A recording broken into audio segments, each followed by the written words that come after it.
Okay, I'm back with the second part of my board. Please excuse my room, it's a mess. I have projects galore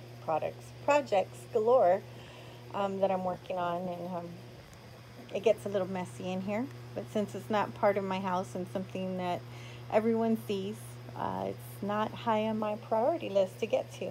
So, anyway, um, here's the board that was cut. So you see it's a straight board. It doesn't have any sides and doesn't have a roof. Uh, that's because this is for a shower curtain. And we don't need it. It's just going to be hung up with two L brackets all the way up to the ceiling. No one from outside will see, just, those that have the pleasure of taking a shower in that shower. So anyway, so here's the board.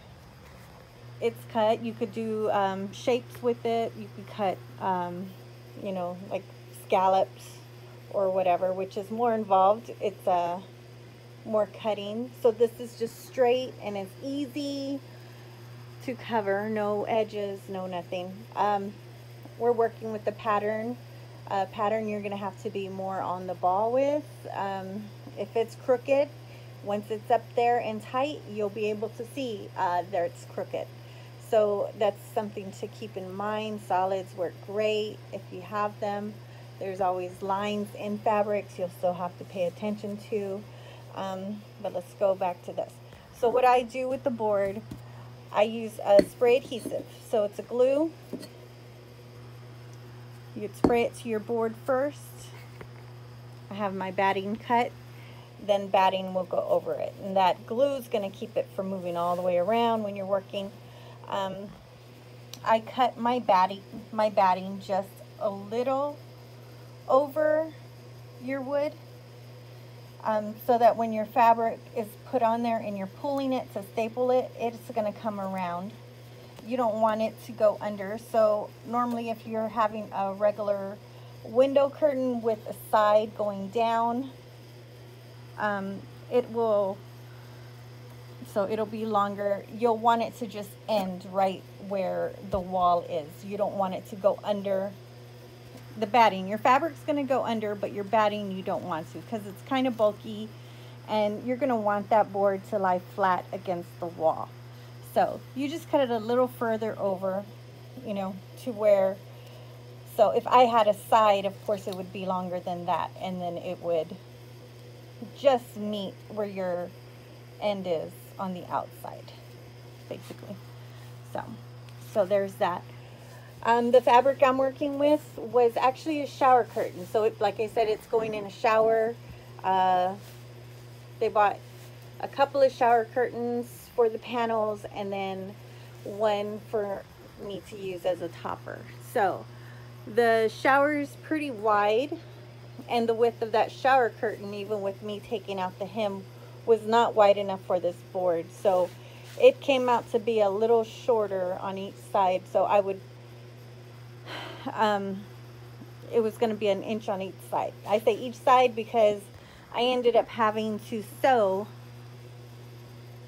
a side on each side. I keep saying side. Anyway, which made me pattern match. So you wouldn't do a seam on a board just in one spot. You're going to want everything to match. So if I have a seam here, I'm going to want a matching seam on the other side. You wouldn't just put a seam in the middle because it looks weird, unless you were going to do some other decoration off of it, a jabot or whatever. So in this case, I'm not doing it. I'm doing a flat board with a cording around it. So this is a pattern fabric, so I had to match. You can't just throw a piece on whatever. You've got to make it look right. So you had to get your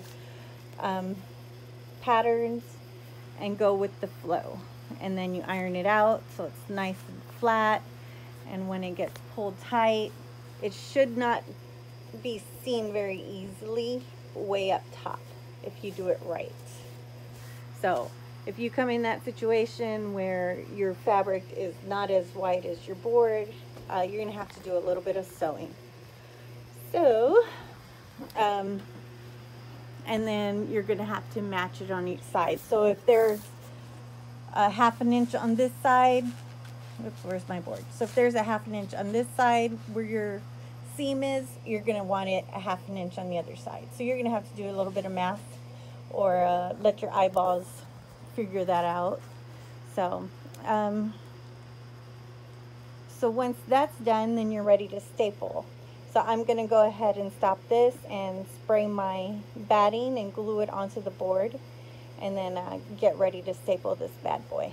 So okay, thanks for watching. I'll be back.